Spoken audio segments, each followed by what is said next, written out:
تو آپ خود سوچیں کہ جو بندہ صبح سویرے یہ دعائیں مانگ کر اپنے دن کا آغاز کرتا ہے وہ کتنا ایکٹیو ہوگا، کتنا اپنے مقصد میں چاق و چوبند ہوگا، کتنی مفید اس کی زندگی ہوگی جو اللہ کے نام سے شروع ہوگی اور اللہ ہی کی خاطر اللہ کے کام میں پھر بسر ہوگی. اس لیے یہ دعائیں بہت ہی مفید ہیں، اور اگر ان کو پابندی سے آپ پڑھیں تو اپنے اندر بہت چینج محسوس کریں گے. اس کو آپ بسہولت کیا کر سکتے ہیں، قرآن پاک کا جو نارمل نسخہ عموماً صبح کے وقت پڑھا جاتا ہے اس میں روز کا جو سبق آپ پڑھتے ہیں اس کے اندر رکھ چھوڑیں. ان قرآن الفجر کان مشہودا، فجر کے وقت قرآن پاک تو پڑھنا ہی ہوتا ہے، تو جہاں سے پڑھنا ہوتا ہے وہاں سے نشانی اسی سے نکل آئے گی. قرآن پڑھنے کے بعد دعا قبول ہوتی ہے، یعنی نماز پڑھیں، نماز کے بعد قرآن پاک اٹھائیں، قرآن پاک پڑھ کر دعائیں کھولیں اور دیکھ کر پڑھ لیں. کوئی ترجمہ بھول رہا ہو تو ساتھ ترجمہ بھی دیکھ لیں. تو اس عادت سے انشاءاللہ آپ کی زندگی میں بہت سی پازیٹو چینجز آئیں گی انشاءاللہ تعالی. کیوں کہلوا رہے ہیں دعائیں؟ جو سنت طریقہ یہی ہے کہ آپ صلی اللہ علیہ وسلم جو اہم بات ہوتی تھی اس کو 3 مرتبہ کہتے تھے، سکھانے کے لیے خاص طور پر جو چیزیں ہوتی تھی، اور پھر اس کے بعد ترجمہ، اور آخری دفعہ پھر کیوں پڑھتے ہیں، اس کا کیا وجہ ہے؟ تاکہ آپ پورے احساس کے ساتھ اس کو دہرا سکیں. آپ کو معلوم ہے کہ یہاں جب ہم آپ کو سکھاتے ہیں تو صرف آپ کو نہیں سکھاتے، آپ کو اس اینگل سے سکھاتے ہیں کہ آپ کل کسی کو سکھائیں تو اسی طرح سکھائیں. کوئی اور بات آپ کہنا چاہیں؟ جی بہت اچھا سوال کیا. کچھ لوگ یہ سوال کرتے ہیں، پوچھتے ہیں کہ کیا خواتین اپنے ایام کے دنوں میں یہ دعائیں پڑھ سکتی ہیں؟ جی ہاں بالکل پڑھ سکتی، کہیں ممانعت نہیں آئی. کیا خدا نخواستہ اگر ایک عورت اس حالت میں دنیا سے رخصت ہو رہی ہو، اس کی دنیا کی شام ہو رہی ہو، تو کلمہ نہیں پڑھے گی؟ پڑھے گی نا. اللہ کے ذکر سے کسی وقت بھی زبان کو روکا نہیں گیا. سوال ہے کسی دعا کو 1 مرتبہ پڑھا جاتا ہے، کسی کو 1 سے زیادہ مرتبہ، اس کی کیا حکمت ہے؟ کچھ چیزوں میں زیادہ تکرار ہے، اور بنیادی تو وجہ یہی ہے کہ اللہ کے رسول صلی اللہ علیہ وسلم نے ایسا ہی پڑھا. کل بھی بات ہو رہی تھی اتباع کی. اتباع کا مطلب کیا ہوتا ہے؟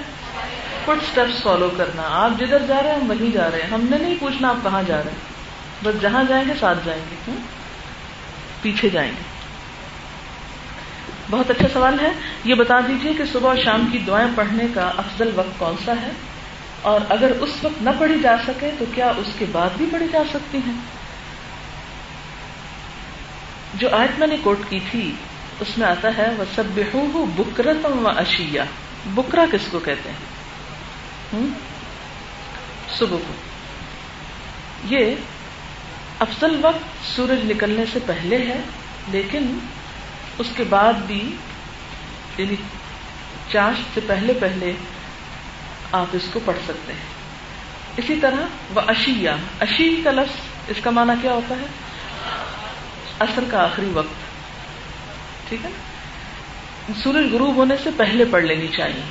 لیکن اگر کسی وجہ سے سورج غروب ہونے سے پہلے نہیں پڑھی جا سکی تو مغرب کی نماز کے فوراً بعد پڑھ لیجیے. ٹھیک ہے. اور اگر بھول گئی، اول تو یہ کہ جو طریقہ میں نے آپ کو بتایا ہے کہ اپنے قرآن پاک کے اندر رکھیے تو انشاءاللہ نہیں بھولیں گے.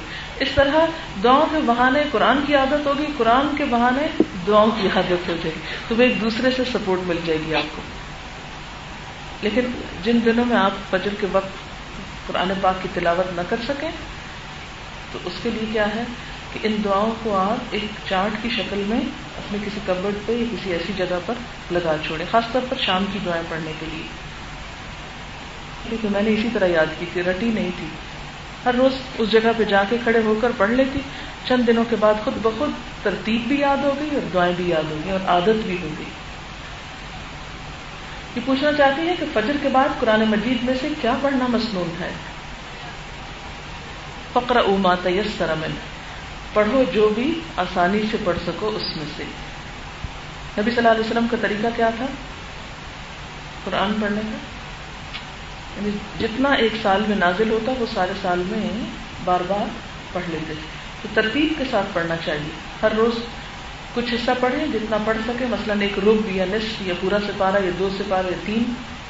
یا پوری ایک منزل، کیونکہ صحابہ کرام پوری منزل تک بھی پڑھا کرتے تھے، جو 7 سپاروں کی ہوتی ہے تقریباً، جو 7 منزلیں ہیں قرآن پاک میں.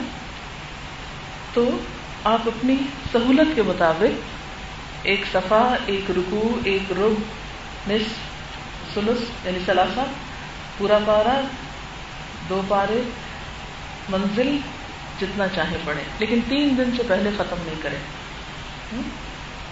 صرف سورۃ یاسین پڑھ کے قرآن پاک بند کر دینا درست نہیں.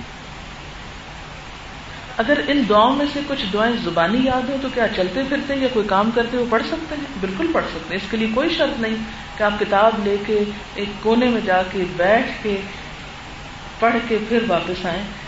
اس سے گھر کے کام رک جائیں گے اور ہو سکتا ہے کہ آپ کو فرصت ہی نہ ملے کسی کونے میں بیٹھنے کی، اور اس طرح آپ کی دعائیں رہ جائیں. کوشش کریں کہ یہ زبانی یاد ہو جائیں اور آپ چلتے پھرتے بھی ان کو پڑھ سکیں. سوال ہے، اگر ان دعاؤں کو جان بوجھ کر چھوڑ دیا جائے نیند یا سستی کی وجہ سے تو کیا گناہ ہوگا؟ گناہ تو نہیں ہوگا، لیکن محرومی ہو جائے گی ثواب سے اور ان کی قبولیت کے فائدے سے.